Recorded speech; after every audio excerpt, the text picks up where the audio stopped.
Hi అండి.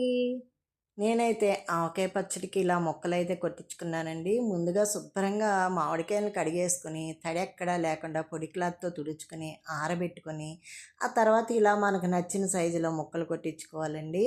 ఈ ముక్కలు కొట్టించుకున్నాక దాన్ని బాగా శుభ్రంగా క్లీన్ అయితే చేసుకోవాలండి. ఈ క్లీన్ చేసుకోవడమే మనకి చిన్న పనిలా అనిపిస్తది. దాని తర్వాత ఆవకాయ పెట్టడం అయితే చాలా ఈజీ అనమాట. ఆవకాయ పెట్టడం ఇంత ఈజీయా అని అనుకోకండి. నేనైతే నా ఛానల్‌లో ఫుల్ లెంత్ వీడియో పెట్టాను. ఒకసారి చూడండి. ఎందుకంటే దాంట్లో నేను పక్కా కొలతలతో ఆవకాయ ఎలా పెట్టాలన్నది నేను చాలా వివరంగా చెప్పానండి. మీరు నా ఆవకాయ వీడియోలన్నీ చూడొచ్చు. ఎందుకంటే నేను కొలతలతో చెప్పానండి. కేజీ కొలతలతో చెప్పాను. మామూలుగా కొలతలతో గిన్ని కొలతలతో కూడా చెప్పాననమాట. మీరు నా ఆవకాయ వీడియోలు అయితే చూడొచ్చండి నా ఛానల్‌లో.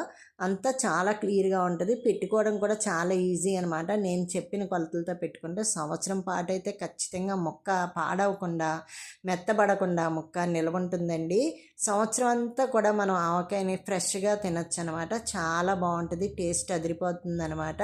ఇంకైతే నేను ముక్కలైతే ఇలా ఎంత నీట్‌గా క్లీన్ చేసేసుకొని ప్లేట్‌లో పెట్టుకున్నానండి. చూడండి ఎంత చెత్తొచ్చిందో అందులోంచి జీడి, దానికున్న పొట్టు అవన్నీ కూడా వచ్చేసాయనమాట.